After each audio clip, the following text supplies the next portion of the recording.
L'histoire débute à Yinzhou dans un hôtel 5 étoiles super chic. À l'intérieur, une rousse nommée Jia Yao sort de la douche, enveloppée dans une serviette. Dans une autre pièce, un homme nommé Fan Xiao renifle un de ses vêtements. Mais soudain, on sonne à la porte et quelqu'un annonce que le repas est arrivé. Il s'avère que le livreur n'est autre que notre protagoniste, faisant simplement son travail. Alors Fan Qiu ouvre la porte et est complètement surpris de voir notre homme se tenir là. Juste après, Jia-Yao sort de la pièce et demande à l'homme s'il a pris ses vêtements. Notre héros est complètement abasourdi par la scène et laisse tomber le sac. En voyant sa réaction, Fan Qiu devient furieux et se met à insulter notre protagoniste. Au milieu de la dispute, Jia-Yao l'appelle chérie, laissant tout le monde perplexe. Fan Qiu fait alors le rapprochement et se moque d'elle, disant que son mari bon à rien n'est un livreur. Notre homme se souvient alors comment il a été traité comme un moins que rien pendant 3 ans chez sa belle famille. De retour au présent, il la confronte, lui demandant pourquoi elle le trompe. Jia Yao répond froidement que c'est parce qu'il n'est qu'un livreur de repas bon à rien. Et pour empirer les choses, elle présente Fan Qiu comme le jeune et riche maître d'une famille puissante. Jia Yao l'humilie alors, disant que seul un homme comme Fan Qiu la mérite, pas un minable fauché. Pour couronner le tout, Fan Qiu lui propose une note de 5 étoiles s'il se met à genoux et admet qu'il a eu tort. Notre homme refuse, les traitant tous les deux d'effrontés et se demandant si être riche leur donne le droit d'agir ainsi. Fan Qiu ignore alors notre protagoniste et essaie de se rapprocher de Jia-Yao. Mais notre héros agit vite, attrapant la main du type et l'arrêtant net. Voyant cela, Jia pète les plombs et crie à Shen de lâcher l'homme immédiatement. Elle menace d'appeler la sécurité s'il ne part pas sur le champ. Sur ce, Shen se souvient comment tout a commencé, avec son grand-père lui arrangeant une épouse. Il se souvient de la première fois où il a vu Jia-Yao, encore à l'intérieur d'une voiture. À l'époque, il pensait qu'il aurait une vie longue et heureuse avec elle. Mais revenant à la réalité, il réalise que tout n'était qu'une illusion et l'avertit qu'elle le regrettera. Alors qu'il part, Jio rit, disant que son plus grand regret était d'avoir un mari bon à rien comme lui. Dehors sur son scooter, notre protagoniste reçoit un appel sur son téléphone portable. C'était un homme l'informant que son test de 3 ans en tant que gendre de la famille Wong était terminé. Par conséquent, la prochaine mission de notre héros sera désormais une épreuve commerciale dans la grande ville. De plus, l'homme l'informe que le vieux maître a acheté le groupe Washing et l'a nommé président.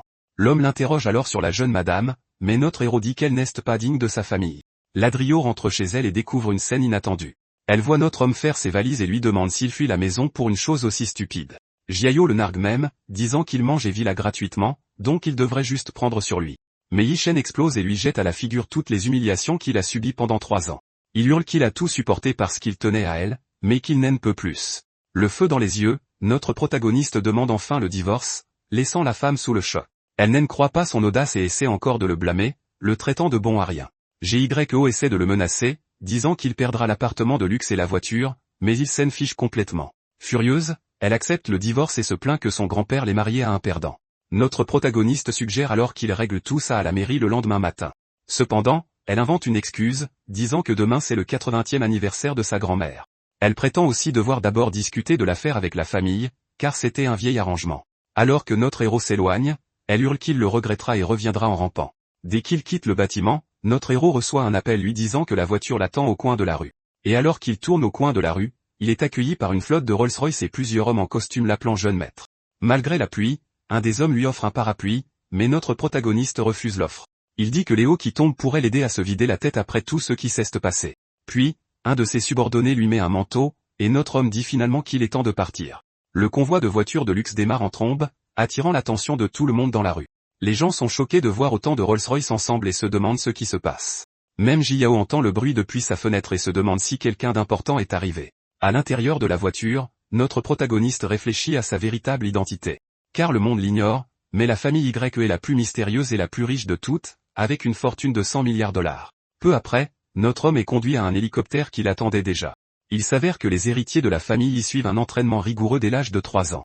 De plus, les aînés de la famille leur font passer des tests spéciaux pour forger leur caractère. Et il y a 3 ans, son grand-père l'a envoyé dans la famille Wong en tant que parfait inconnu pour un test d'identité. À l'époque, il avait volontairement accepté le défi, mais maintenant les choses ont complètement changé. Malgré toute la douleur, une larme coule sur son visage, son épreuve est enfin terminée, et ses hommes l'accueillent. Et maintenant, debout devant un manoir gigantesque, notre héros déclare avec conviction que Shen est de retour. Pendant ce temps, le lendemain à 10 h du matin, la famille Wang se réunit dans le quartier de la villa Shishan pour une fête. Là, la grand-mère de Jiao, la matriarche Wang, remarque l'absence de notre homme et le traite de perdant. Jiao est embarrassé et ment, disant qu'il est probablement parti travailler pour ne pas éveiller les soupçons. Mais ses cousins, Wang Yuan et Wang Xiaoji, commencent à se moquer de son travail de livreur. En entendant les moqueries, la grand-mère devient furieuse et exige qu'il amène notre protagoniste immédiatement, disant qu'il n'a aucune manière. Sans issue, Jiayao décide de dire à tout le monde qu'ils sont en train de divorcer. La vieille femme est choquée et crie, demandant qui leur a donné la permission de faire ça puisque le mariage était arrangé. Jiayao se met alors à pleurer et invente un mensonge, disant que Yishen la trompe pour sauver sa peau.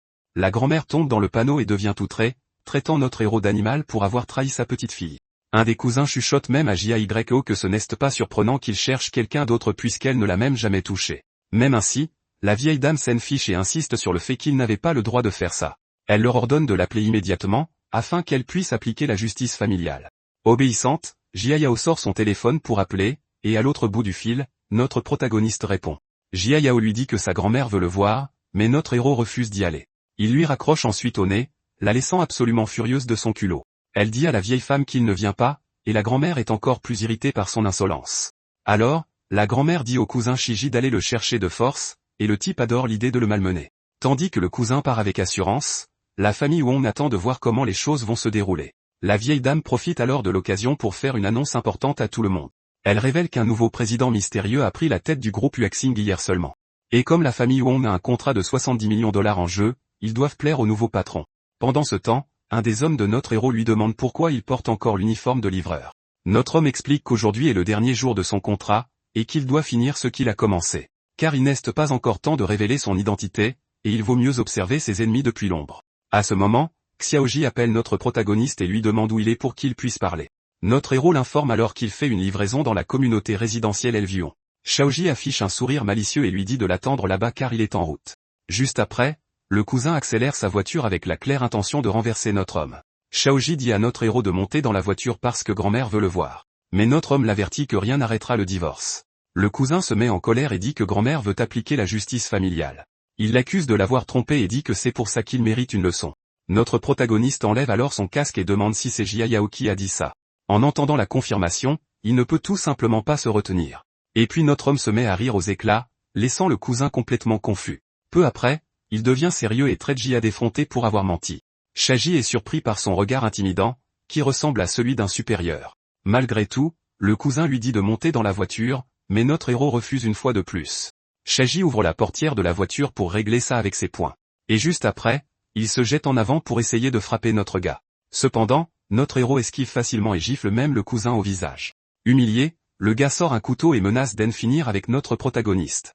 Mais il ne bronche même pas et esquive l'attaque sans le moindre effort. Puis notre héros contre-attaque avec un coup de poing bien placé au visage du cousin. Allongé au sol, Xiaoji entend notre gars dire qu'il n'est plus le toutou de la famille Wong. Car à partir de maintenant, personne ne lui donnera d'ordre à moins qu'il ne le permette. Vaincu, le cousin ne peut que menacer notre protagoniste alors qu'il s'éloigne. Pendant ce temps, la fête d'anniversaire bat son plein à l'hôtel Wanao. La famille Wang voit la voiture de Shiji arriver et attend avec impatience. La grand-mère loue même l'efficacité de son petit-fils, pensant qu'il a amené notre héros avec lui. Mais à la surprise générale, le gars sort de la voiture tout amoché et court vers sa grand-mère. Choquée, elle demande qui l'a attaqué, et il accuse immédiatement le mari inutile de Jiayao. Le père de Xiaoji, Wang Jiqiang, devient furieux et jure qu'il anéantira notre gars. Le cousin suggère d'appeler la police, mais la grand-mère a d'autres projets en tête. Elle dit que ce serait une honte et qu'elle réglera l'affaire en famille. La vieille dame dit alors à Ziqiang d'utiliser ses relations dans la pègre pour lui donner une leçon. Une demi-heure plus tard, notre protagoniste effectue une livraison dans la communauté de Yueyuan. Et là, il est encerclé par deux voyous qui lui disent de les suivre sans faire d'histoire. Notre héros comprend immédiatement que les gars ont été envoyés par la famille Wong et refuse de les suivre. Alors les voyous se ruent sur lui avec l'ordre de lui briser les mains d'abord. Mais le combat est terminé avant même d'avoir commencé, avec les deux malfrats au sol, hurlant de douleur. Notre gars s'éloigne alors calmement, soulagé que son travail n'ait pas été affecté. Cependant, l'un des gars se relève, les yeux rouges de rage, et lui dit de s'arrêter. Le voyou l'attrape alors par derrière, essayant de l'empêcher de partir. Notre héros, cependant, ne s'inquiète que pour la nourriture, qui heureusement n'a pas été abîmée. Après cela, il repart sur son scooter pour effectuer la dernière livraison de la journée. La fête d'anniversaire de la vieille madame Wang bat son plein au luxueux hôtel Wanao. Pendant ce temps, Wang Jiqing informe sa mère que les malfrats qu'il a engagés ont été complètement démolis par Yishen. Face à cela, la matriarche s'énerve et se demande si ce gendre inutile n'est pas secrètement une sorte d'artiste martial. À ce moment-là, un homme annonce que Makun, le grand patron de la société de livraison, est arrivé pour présenter ses respects. Wang Jiqiang le reconnaît immédiatement comme le patron de notre personnage principal et murmure à sa mère qu'il a une idée. Suite à cela, Ma-kun se présente et offre une bouteille de vin ridiculement chère en cadeau à celle qui fête son anniversaire. Elle offre un merci forcé, et Ma-kun remarque sa mauvaise humeur. La vieille dame dit que sa famille fait face à quelques problèmes. Sur ce, Wang Jikyong prend Ma-kun à part et commence à tout raconter à l'homme d'affaires sur Yi-Shen. Il lui ment effrontément, affirmant que le gars a trompé et même blessé son fils, laissant le patron complètement abasourdi. Wang Jikyong joue l'innocent comme s'il ne pouvait rien y faire, mais suggère aussitôt que le patron pourrait l'aider. Et il révèle donc que Yi-Shen travaille comme livreur pour l'entreprise de Ma-kun, ce qui est une énorme surprise. Voulant lécher les bottes de la riche famille, Ma-kun prend l'entière responsabilité et dit qu'il s'occupera de tout personnellement. Sur ce, le patron appelle un employé et lui dit de simuler une commande de livraison à l'hôtel Wanao. 15 minutes plus tard, notre protagoniste arrive en scooter devant le lieu de la fête, complètement inconscient de la situation. Y-Shen prend alors son téléphone et appelle Ma-kun, l'informant que la nourriture qu'il a commandée est arrivée. Avec un sourire malin, Ma-kun dit à Y-Shen d'apporter la commande directement dans la salle de fête. Notre gars trouve ça bizarre et dit que les livreurs ne sont pas autorisés à l'intérieur, mais il reconnaît alors l'hôtel. À l'autre bout du fil, Ma-kun et la vieille madame Wong échangent simplement des regards et des sourires malveillants. Changeant de ton, il fait semblant d'être d'accord et dit au livreur d'attendre à l'entrée de l'hôtel pour lui remettre la commande. Méfiant face à la situation, notre protagoniste entre dans la salle, son sac de livraison à la main. Dès qu'il entre, il voit son patron avec la famille Wong et réalise instantanément qu'il est tombé droit dans un piège. Devant tout le monde, Ma-kun pointe le jeune homme du doigt et lui hurle d'enlever son uniforme et de rendre son badge. Y-Shen est totalement confus, d'un air peu amical, demande de quoi il s'agit. Wang Shaoji surgit et le traite d'idiot pour ne pas avoir reconnu son propre patron, Ma-kun. Ma-kun sourit d'un air moqueur et dit que s'il ne le croit pas, il demandera au manager qu'il a embauché de l'appeler. Et juste à ce moment, le téléphone de Yi-Shen sonne. C'est son manager, qui lui annonce qu'il est viré pour avoir offensé le président de l'entreprise. Notre protagoniste est frustré car il voulait quitter ce travail avec dignité, mais maintenant tout est gâché. N'ayant plus rien d'autre à faire, il commence à dézipper sa veste de livreur devant toute la foule. Wang Jikyang et son fils se mettent à rire et à l'humilier, lui demandant où est passée toute son arrogance. En enlevant sa veste, Y-Shen demande calmement si le contrat d'agence de Ma-kun n'expire pas par hasard cette année. Ma-kun est choqué et lui demande comment il le sait, mais ajoute rapidement que ce ne sont pas ses affaires.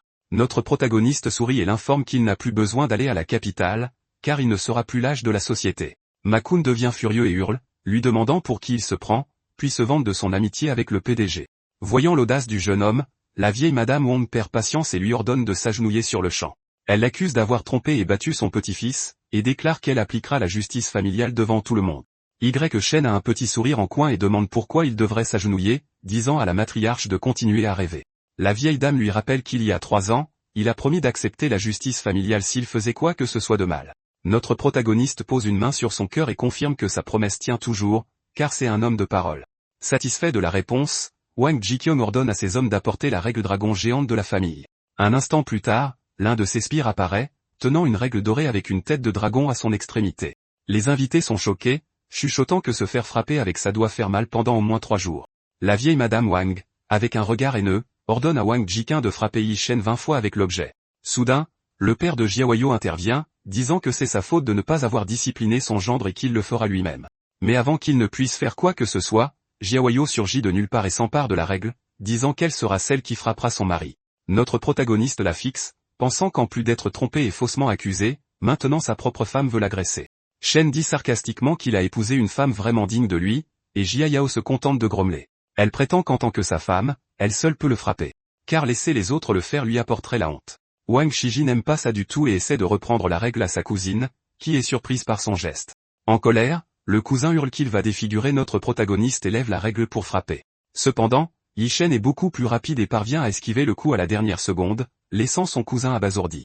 Saisissant l'occasion, notre protagoniste lui assène un solide coup de poing en plein visage, l'envoyant valser. Les invités sont bouche bée, n'arrivant pas à croire que le gendre de la famille vient de frapper l'héritier présomptif. La vieille madame Wang est furieuse et crie qu'il y a de nombreux patrons et directeurs présents qui pourraient le faire arrêter sur le champ. Il se défend, disant que tout le monde a vu Wang Shaoji l'attaquer en premier, et qu'il n'a fait qu'agir en légitime défense. Le père de Jia l'accuse d'être un homme sans honneur pour être revenu sur sa promesse d'accepter la justice familiale. Notre protagoniste explique qu'il accepterait la punition, mais la condition préalable était qu'il ait réellement fait quelque chose de mal. La matriarche crie alors qu'il a trompé Jiayo dans son dos et agressé son petit-fils, demandant si ce n'était pas suffisant.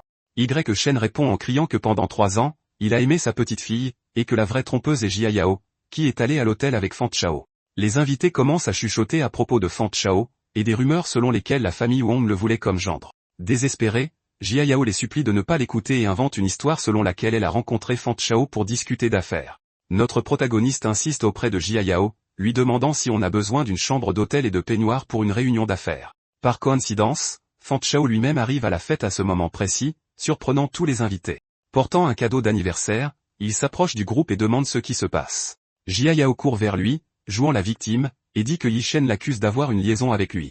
Serrant la fille dans ses bras, Fan Chao dit à tout le monde de ne pas écouter ce type et affirme qu'ils sont innocents. Il met alors Yi Shen au défi de montrer la moindre preuve, pensant en lui-même qu'il a déjà effacé toutes les preuves. Changeant de sujet, il dit que la calomnie a une autre raison et révèle que le gars est aussi un livreur. Fan Chao ment, disant que l'attitude du livreur était terrible et qu'il a jeté la nourriture par terre, c'est pourquoi il lui a donné une mauvaise évaluation. Avec un sourire triomphant, il désigne Ma-kun et dit que le patron peut tout confirmer dans les dossiers de l'entreprise. Ma-kun sort son téléphone et confirme l'avis négatif d'une étoile, exactement comme le riche l'a décrit. Les invités commencent à traiter notre protagoniste de personnes de basse classe qui ne cherchaient qu'à se venger. Imperturbable, Yi Shen regarde le couple et leur demande s'ils ne vont pas expliquer pourquoi il a jeté la nourriture. Jia Yao l'accuse de ne pas être dévoué à son travail et d'avoir une terrible incapacité à gérer la pression.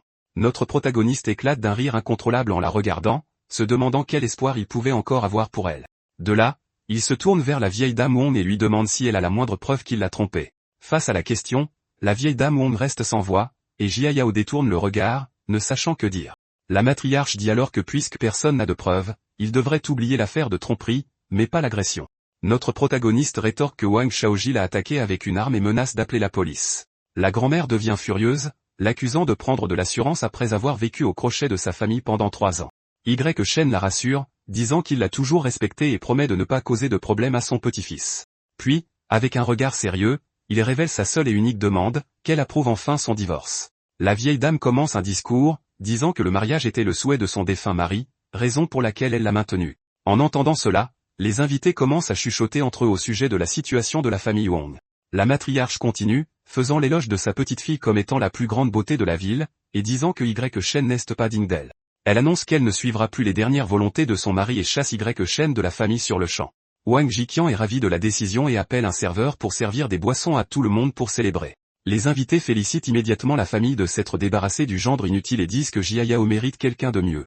La mère de Jia Yao, Sulan, révèle alors que pendant 3 ans, le couple a dormi dans des chambres séparées sans aucun contact. Elle crie pour que tout le monde entende que sa fille est toujours pure, laissant Jia Yao complètement embarrassé par la révélation.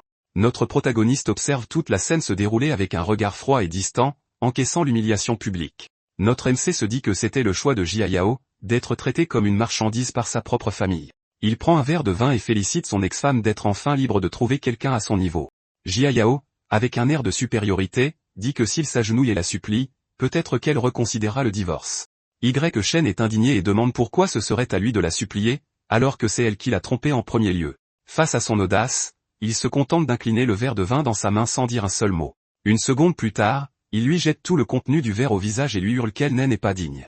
Jia Yao est complètement abasourdi par l'attitude de son ex-mari et crie qu'il a totalement perdu la tête. Elle court alors vers sa grand-mère pour se plaindre qu'un simple divorce est loin d'être une punition suffisante pour notre protagoniste. Wang Xiaoji montre son visage tuméfié et convient qu'ils doivent donner une leçon à ce type. Sur ce, la matriarche fait un discours, disant que Shen a gâché 3 ans de la vie de sa petite-fille. Pour cette raison, la vieille femme demande l'aide de tous les gros bonnets présents à la fête pour ruiner complètement la vie de notre protagoniste. Les invités commencent à bavarder sur la décision de la famille Wong, se demandant si c'est vraiment si grave. À ce moment-là, Fan Chao intervient et dit qu'il soutiendra la famille en interdisant à Shen de séjourner dans n'importe quel hôtel de la ville. Le type nargue même notre protagoniste, disant qu'il couchera avec son ex-femme et le fera supplier à genoux. Juste après, un autre homme nommé Zhong Wei propose son aide, promettant que Shen ne trouvera de travail dans aucun restaurant. Ma-kun, l'ex-patron de Shen, se présente également et garantit que le jeune homme ne pourra plus travailler comme livreur. Notre protagoniste n'est pas du tout décontenancé et demande calmement si d'autres secteurs vont le boycotter. Le PDG d'une société lâche se lève et dit que les bars et les boîtes de nuit n'embaucheront pas non plus le jeune homme. Face à la situation, Wang Xiaoji rappelle à tout le monde que Shen sait se battre et pourrait essayer de devenir garde du corps pour une personne riche. À ces mots, les invités se taisent, car personne ne connaît toutes les personnes riches de la ville. Mais un homme mystérieux apparaît avec un sourire en coin, comme s'il pouvait résoudre ce problème précis. Soudain, une femme éblouissante entre dans la salle, captivant l'attention de tous par sa beauté. L'un des hommes d'affaires pâlit en la voyant et se précipite pour s'excuser de ne pas l'avoir accueillie plus tôt. Ma-kun bave pratiquement devant la femme et demande au président Wong de les présenter immédiatement. L'homme le réprimande alors pour ne pas avoir reconnu la célèbre vice-présidente du groupe UH-Chenin, Qian Yeon. La révélation que cette femme est la vice-présidente d'un groupe aussi puissant laisse tout le monde sous le choc. De plus, il commente que bien que le président du groupe soit un mystère, Qian Yeon est incroyablement puissante. Notre protagoniste observe tout à distance, pensant avec un léger sourire en coin que c'est son entreprise. Wang Jiqiang s'approche de la femme et dit qu'elle est la seule à connaître toutes les personnes riches de la ville. Makun acquiesce avec un sourire niais, disant que c'est pour ça que tous les types riches veulent la connaître. La femme le foudroie du regard avec mépris pour ce commentaire, et l'homme s'excuse rapidement d'avoir parlé à tort et à travers. Malgré tout, Makun continue de baver et se dit qu'elle a dû utiliser quelques ruses pour monter si haut. De là, Wang Jiqiang demande formellement à Qian Yeon de les aider à ruiner la vie de Y-Shen. Face à la demande, la femme sort simplement son étui à cigarette sans montrer la moindre réaction. Un instant plus tard, elle sort élégamment une cigarette de l'étui et la porte à ses lèvres. Instantanément, plusieurs hommes lui tendent leurs briquets, prouvant son immense influence. Cependant, la femme ignore complètement les briquets et tous les hommes qui l'entourent avec des regards d'admiration. Avec un sourire confiant, Qian Yeon demande à notre protagoniste de s'approcher. Il s'avance vers la vice-présidente de sa propre entreprise et lui demande ce qu'elle veut. Le regardant droit dans les yeux, la femme demande à notre héros d'allumer sa cigarette. Ce geste laisse tous les invités stupéfaits, incapables de comprendre pourquoi elle lui accorderait la moindre attention. Imperturbable, notre protagoniste répond sèchement qu'il n'a pas de briquet, la laissant surprise. Les hommes sont outrés par l'audace du jeune homme qui refuse une demande de la déesse la plus convoitée de la ville. Sur ce, Kim On-in se lève et se retrouve face à face avec le jeune homme pour gérer la situation. Elle lui demande alors son nom, mais le gars fait l'idiot. Notre protagoniste répond sarcastiquement, lui demandant si elle n'a pas entendu quand son nom a déjà été mentionné. Wang Jiqiang essaie de défendre l'honneur de la femme, mais elle l'arrête d'un simple geste de la main. Elle se rapproche alors de Y-Shen et dit qu'elle va lui offrir une porte de sortie à cause de son nom de famille. Elle le jauge du regard puis l'invite à devenir son garde du corps personnel. Au même moment, les invités commencent à bavarder, se demandant si la femme puissante ne s'intéresserait pas à lui. De loin, Jia Yao observe la scène avec jalousie, ne comprenant pas ce qui se passe. Wang Jiqiang saisit l'occasion et demande à Qian Yeon le nom complet du nouveau président. La femme, cependant, esquive la question, disant que son patron veut garder son identité secrète pour le moment. Notre protagoniste réalise qu'elle n'a aucune idée de qui il est et lui demande comment elle compte l'aider. Avec un sourire confiant, elle dit qu'elle peut servir de médiatrice s'il se met à genoux et s'excuse. Ensuite, elle lui offre un poste de garde du corps avec un salaire de 200 000 par an. Jia Yao devient jalouse et se plaint à sa grand-mère que Kim On-yeon essaie de s'opposer à leur famille. La matriarche, cependant, reconnaît que la femme est très intelligente, c'est pourquoi elle occupe un poste aussi élevé. C'est le genre de personne qui n'offense jamais personne sans raison et qui peut faire tomber n'importe quel homme sous son charme. Face à la proposition, notre protagoniste la regarde simplement sérieusement et refuse l'offre. Sa réponse inattendue laisse Jia Yao complètement choqué, incapable de comprendre pourquoi il le refuserait. Qian Yeon devient également furieuse d'avoir été rejetée en public et dit au jeune homme de répéter ce qu'il vient de dire. Notre protagoniste croise son regard avec une expression ferme et provocatrice, ne montrant aucune peur de la femme. Un instant plus tard, il se penche près de son oreille et répète avec conviction qu'il refuse l'offre. Le geste audacieux et la proximité du jeune homme laissent la femme puissante complètement sans voix et rougissante. Wang Jiqiang est agacé par la scène, mais Y-Shen dit qu'il a seulement parlé de près pour qu'elle puisse l'entendre clairement. Le visage rouge de colère, Qian Yeon dit à notre protagoniste qu'il est très courageux de la défier. À partir de ce moment, elle se tourne vers la matriarche et déclare qu'elle soutiendra la famille Wong pour écraser Y-Shen. En entendant cela, Jia Yao et les invités célèbrent, car maintenant le gars n'a absolument aucune chance en ville. Notre protagoniste demande alors si sa décision est personnelle ou si elle représente l'ensemble du groupe UH-Chenin. Il lui rappelle ensuite qu'elle n'est que la vice-présidente et qu'elle n'a pas le droit de parler au nom de l'entreprise. Les invités se mettent à chuchoter, convenant qu'elle ne peut pas prendre une décision aussi importante toute seule.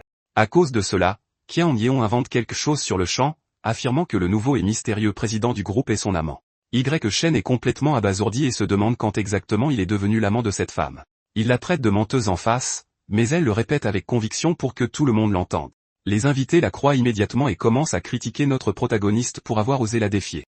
Wang Jiqiang est ravi, croyant maintenant que le financement de 70 millions est dans la poche. Qian Yeon demande alors à tout le monde de garder leur relation secrète pour protéger leur vie privée. Notre protagoniste esquisse un petit sourire narquois, réalisant qu'elle a peur que son mensonge soit découvert. La femme remarque son sourire moqueur et demande, irritée, ce qu'il y a de si drôle dans la situation. Mais il se dit simplement que le président est en effet riche et beau, mais qu'elle n'est pas vraiment son genre. Kim On-in continue de mentir, disant que le président est tombé amoureux d'elle et a même loué une île pour elle. Notre protagoniste est stupéfait par son histoire mais décide que ça ne vaut pas la peine de discuter. Alors, il se tourne vers Jia Yao et lui dit qu'il est temps d'aller au bureau de l'état civil pour finaliser le divorce. Mais Wang Xiaoji les arrête, leur disant de rester pour le banquet d'anniversaire avant de disparaître de la ville. Le cousin félicite ensuite Ma-kun pour avoir humilié Y-Shen plus tôt, et l'ex-patron dit qu'il aurait dû l'enregistrer. En entendant cela, les yeux de notre protagoniste s'illuminent de fureur, et il décide que Ma-kun doit payer pour ça. Sur ce, il sort son téléphone et passe un appel juste devant tout le monde, sans se soucier de qui regarde. Au téléphone, une personne s'adresse à lui en l'appelant troisième jeune maître, et il demande des nouvelles du PDG de Tuan Tuan. Y-Shen ordonne alors que la licence de l'agence de livraison de la ville soit révoquée immédiatement. À l'autre bout du fil, l'homme confirme que le PDG ferait n'importe quoi pour rencontrer son grand-père. Notre protagoniste dit alors qu'il organisera un dîner pour lui en récompense de son bon travail. Après qu'il a raccroché, un silence tombe sur la salle, et tout le monde le regarde fixement. Wang Xiaoji se met à rire bruyamment et demande pour qui se prend Y-Shen pour proférer une menace aussi ridicule. Ma-kun se moque aussi du jeune homme, disant qu'il ne trompe personne avec sa petite comédie. L'homme traite même son grand-père de vieux fermier et dit que le PDG est bien trop milliardaire pour eux. Qian Yeon observe la scène en silence avec un air suspicieux alors que la tension dans la salle de bal s'épaissit. À ce moment-là, le téléphone de Ma-kun sonne, et il devient tout joyeux, pensant que c'est le PDG Wu qui appelle pour renouveler le contrat. Cependant, lorsqu'il répond à l'appel, la voix à l'autre bout du fil l'informe froidement que l'habilitation de son agence a été révoquée, avec effet immédiat. L'ex-patron pâlit instantanément, et une sueur froide commence à perler sur son visage alors qu'il entend la terrible nouvelle. Désespéré, il regarde les invités et pense qu'il ne peut pas être humilié devant tant de personnes importantes. Alors, l'ordure commence à parler fort, mentant à tout le monde en disant que le contrat a été renouvelé pour un montant de 8 millions. Alors que la voix au téléphone dit que le partenariat est terminé, Ma-kun continue de faire semblant qu'ils vont sortir boire un verre pour fêter ça. Il fait ses adieux, promettant une agréable coopération future alors même que le PDG le traite de fou au téléphone. Il raccroche ensuite, riant nerveusement, tandis que notre protagoniste voit clair dans le jeu pathétique de l'homme. Ma-kun se tourne alors vers les autres invités et le rassure avec un visage impassible que l'affaire est totalement conclue. En entendant la bonne nouvelle, Wang Xiaoji propose un toast, et le menteur boit le vin mélangé à ses propres larmes de désespoir. Mais Y-Shen remarque les larmes de l'homme et réalise avec un sourire narquois que son coup a parfaitement fonctionné. La vice-présidente trouve les larmes étranges et lui demande s'il va bien, mais l'homme invente une excuse en disant que la boisson forte est passée de travers. À ce moment-là, notre héros croise les bras et lui demande sans détour pourquoi il ne dit pas simplement à tout le monde qu'il a perdu l'agence. Furieux d'être démasqué, Ma-kun crie que le siège a pris le relais et dit que cela n'a rien à voir avec le jeune homme. Notre protagoniste ne se soucie même pas des accusations et dit calmement qu'il ne perdra pas de temps à discuter car il connaît la vérité. Ma-kun transpire à grosses gouttes, mais les invités doutent qu'un gendre inutile et entretenu ait le pouvoir de faire tomber toute une agence. Cependant, Qian Yeon devient pensive, fixant le jeune homme avec méfiance et se demandant s'il pourrait réellement être quelqu'un de puissant. Juste après, Jia Yao s'avance pour calmer les choses, assurant à tout le monde que son ex-mari n'est qu'un pecno sans aucune influence. Elle continue d'humilier le jeune homme, disant que s'il connaissait des gens importants, il ne se serait jamais laissé traiter comme un chien. La matriarche est d'accord, riant de la situation, car elle croit que les jeunes maîtres sont trop gâtés pour endurer autant d'épreuves. Essayant de sauver la face, Ma-kun exhibe une bouteille de vin très chère, mais il est interrompu par les serveurs qui appellent tout le monde à manger. En regardant cette scène, notre héros réalise à quel point la famille est matérialiste et comprend parfaitement pourquoi il a été trahi. À ce moment, le chef cuisinier annonce que le banquet est sur le point de commencer et demande à tout le monde de se rendre dans la salle principale. Alors qu'il marche, Jia Yao lui murmure d'attendre la fin du dîner pour officialiser le divorce afin de ne pas gâcher la fête. N'ayant guère le choix, le protagoniste s'assoit seul à une table au fond, décidant d'attendre que tout le monde ait fini de manger. Soudain, une invitée à côté de lui fait une scène simplement parce que sa cuillère a touché la sienne, agissant comme s'il était un déchet. Y-Shen ignore le drame et remarque que le plat servi est une soupe de papaye, réputée pour favoriser la croissance de certains atouts. Avec un regard évaluateur, il commente qu'elle n'en a probablement pas besoin, laissant la femme furieuse et confuse. La femme se lève, indignée, mais le jeune homme jette juste un coup d'œil à ses atouts généreux, indiquant qu'elle est déjà bien, dans le doute. La femme change de ton et lui dit de prendre la soupe lui-même, faisant semblant de n'avoir rien dit, mais pense qu'il est agaçant de ne même pas la regarder. Tandis que le jeune homme boit simplement le bouillon avec une expression ennuyée. Un instant plus tard, elle court vers sa grand-mère et se plaint que Y-Shen ne devrait pas être autorisé à manger là, affirmant que le gendre inutile n'a même pas apporté de cadeau d'anniversaire et n'a aucun droit d'être au banquet. La femme continue d'être pénible, déclarant que la famille doit avoir une certaine intégrité et qu'ils ne traiteront le divorce qu'après le repas, mais insiste sur le fait que c'est le 80e anniversaire, et que le gars est venu les mains vides. Notre protagoniste écoute tout cela en silence, réfléchissant que sans l'insistance de la matriarche à interdire le divorce pendant 3 ans, sa mission aurait échoué depuis longtemps, donc il est en fait reconnaissant pour cette règle absurde. Comme c'est aujourd'hui qu'il quitte officiellement la famille, Y-Shen décide qu'il devrait donner quelque chose en retour, et sort son téléphone, appelant un subordonné pour préparer un cadeau et le faire livrer à l'hôtel immédiatement. Le voyant au téléphone, Jiayao se moque, lui demandant s'il a trouvé sa conscience dans les ordures, et l'avertit avec arrogance que la famille Wong n'acceptera pas n'importe quelle camelote qu'il fera livrer devant tout le monde. Sa femme continue de l'humilier, lui disant d'arrêter de se ridiculiser puisqu'il n'est qu'un profiteur, et propose même d'envoyer quelqu'un acheter quelque chose de décent pour qu'il fasse semblant de l'avoir donné à la grand-mère, juste pour sauver la face. Cependant, notre héros continue de manger calmement, ignorant ses cris, ce qui rend la femme furieuse, hurlant et demandant s'il est devenu sourd, mais le jeune homme ne daigne même pas lever les yeux de son assiette. 10 minutes passent, et un simple livreur avec un casque jaune se précipite dans le hall luxueux de l'hôtel, un contraste frappant avec la richesse environnante, alors qu'il cherche le destinataire du colis urgent. Un membre du personnel arrête l'homme à l'entrée, disant que c'est une fête privée et que les étrangers ne sont pas autorisés, mais l'homme explique humblement qu'il est juste là pour livrer un cadeau d'anniversaire, et qu'il partira ensuite. Face à la situation, le livreur regarde autour de lui, un peu perdu, et demande poliment qui fête son anniversaire aujourd'hui afin qu'il puisse livrer le colis à la bonne personne. Wang Xiaoji se lève, pensant que c'est de la nourriture. L'homme explique qu'il a rencontré un propriétaire de Rolls-Royce sur la route qui lui a donné $500 juste pour apporter ce colis à l'hôtel aussi vite que possible. En entendant les mots Rolls-Royce, le cousin arrogant suppose immédiatement que le cadeau vient d'un gros bonnet pour sa grand-mère, et avec un sourire avide, il tend la main, disant au livreur de lui remettre le colis immédiatement. La curiosité remplit la salle pour voir ce qu'il y a à l'intérieur de la boîte mystérieuse, apportée sur les ordres d'un millionnaire, et Wang Xiaoji l'ouvre soigneusement, s'attendant à voir quelque chose d'impressionnant. Lorsque le couvercle s'ouvre, une lumière verte brille intensément, et il se met à avoir des sueurs froides, complètement choqué de réaliser qu'il s'agit d'une pièce de jade de glace extrêmement exquise et précieuse, valant une véritable fortune. La mâchoire de Wang Xiaoji tombe alors qu'il examine le bijou, et il crie pour que tout le monde entende que le jade est parfaitement clair et vaut au moins 10 millions. À cela, les invités commencent à chuchoter, incapables de croire qu'un simple livreur ait apporté quelque chose d'aussi précieux, et se demandent qui est le magnate derrière tout ça. Pendant que l'agitation envahit la salle, notre protagoniste continue de manger calmement, comme si tout ce remue-ménage ne le concernait pas. À partir de là, tout le monde est fasciné par la beauté du bracelet, et demande à la matriarche Wong qui était l'âme généreuse qui a envoyé le cadeau. Cependant, la vieille femme regarde l'objet, confuse, et admet qu'elle n'a aucune idée de qui l'a envoyé, car elle ne connaît personne d'aussi riche et mystérieux. Kim Hongjian est également impressionné par la qualité suprême du jade et commence à essayer de deviner qui pourrait être l'expéditeur d'une telle fortune. Un instant plus tard, la vanité l'emporte sur la vice-présidente, et elle commence à imaginer que c'est peut-être l'un de ces riches prétendants qui l'a envoyé. La femme se leurre en pensant que sa beauté irrésistible a poussé un jeune maître à dépenser des millions juste pour essayer de gagner son cœur cette nuit-là. D'un autre côté, Wang Jiqian commence à se vanter, disant que c'était certainement un admirateur secret amoureux de sa fille qui a envoyé le colis. Sur la base de cette hypothèse, ils commencent à se féliciter mutuellement, convaincus qu'un gendre milliardaire généreux est sur le point de rejoindre la famille. Notre héros trouve toute cette scène pathétique amusante, pensant qu'il préférerait inventer n'importe quel mensonge absurde plutôt que d'admettre que c'est lui qui a acheté le bijou.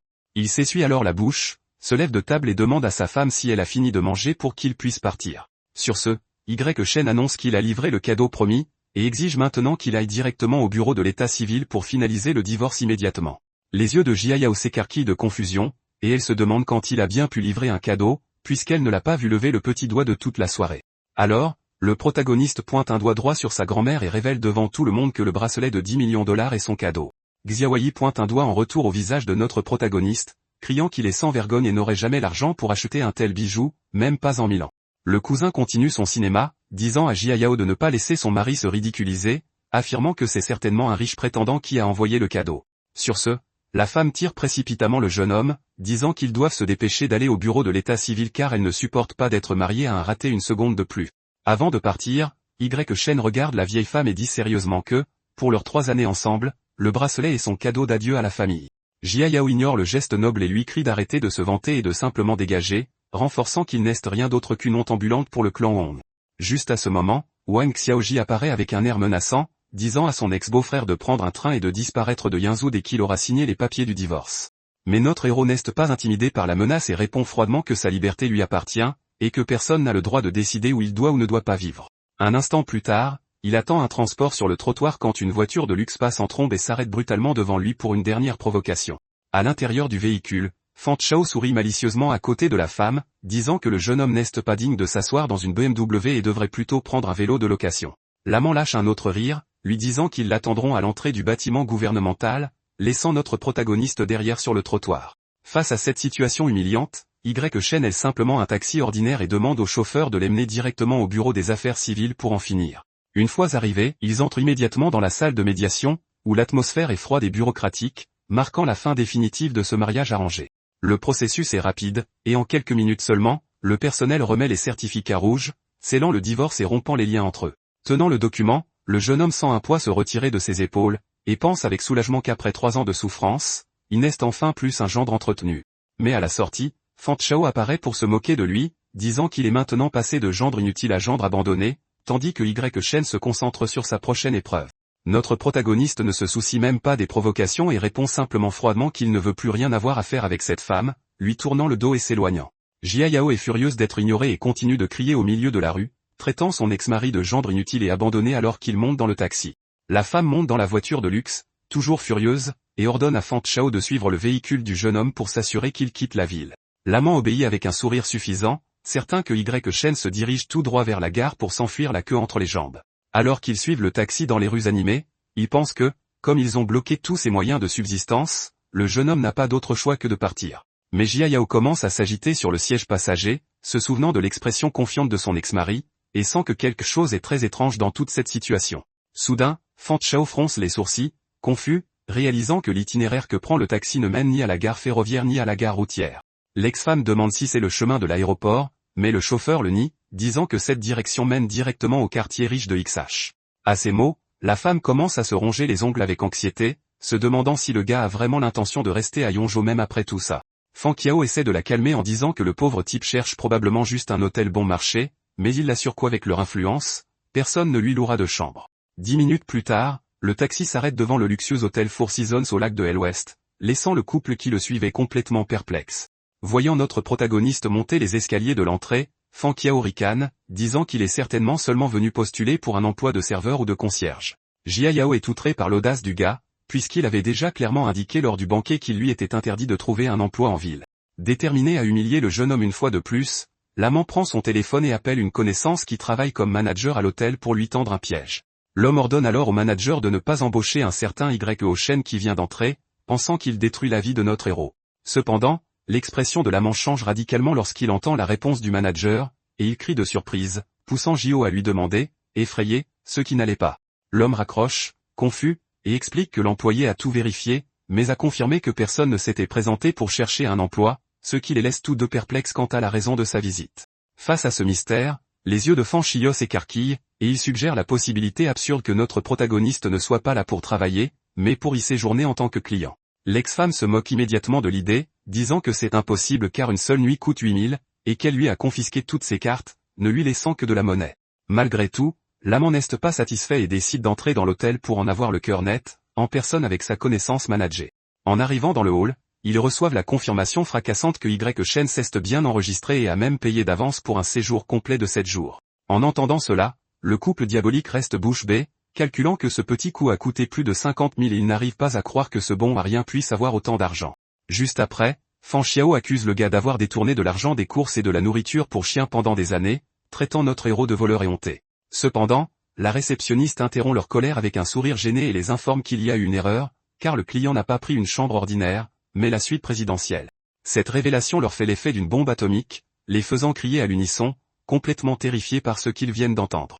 La sueur perle sur le front de Fan Chao alors qu'il refait le calcul, réalisant que le coup a en fait coûté plus d'un demi-million, puisque la suite de luxe coûte 80 000 la nuit. Complètement blême, il se tourne vers Jia Yao et lui demande si elle est absolument sûre que son ex-mari a économisé un demi-million juste en gardant la monnaie en achetant du pain, car le calcul ne colle pas.